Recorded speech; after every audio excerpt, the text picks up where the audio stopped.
First, I want to convey my condolences to the family of the Honorable Ong'ondo Were, his colleagues from Parliament, and the people of Kasipul. This is a very tragic event that has happened this evening. I have had the opportunity to engage with officers in government. The Inspector General of Police is here, the DCI is here, the Regional Police Commander is here. What we have a preliminary report of what transpired, but investigations are ongoing to establish what actually happened.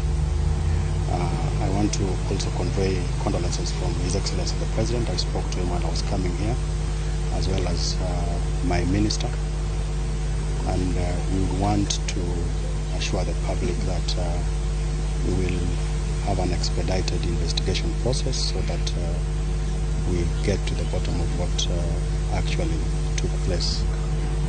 I would want to appeal for calm, particularly to the people of Kasipul, who has lost a leader who has represented them for many years. And we are going to be sharing with the public the information as soon as the investigations are concluded. We will continue to work together with the leadership of Parliament to ensure that we go through the motions that are expected, given the untimely and sad demise of the Honorable. Okay, but Pierce, from the preliminary investigation, when did it happen, where, or what time, and what was the situation? So the MP left Parliament a few minutes around 7, and then the actual shooting happened at 7:30, around 7:30 on Ngong Road, by a passenger on a motorcycle.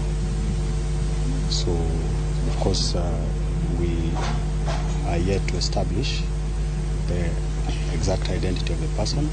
As I've said, investigations are going on, and the driver and the bodyguard brought the late to Nairobi Hospital when this happened. It appears that this assassin or assailant was trailing the car from town. Yeah. We'll give Honorable Kaluma a chance to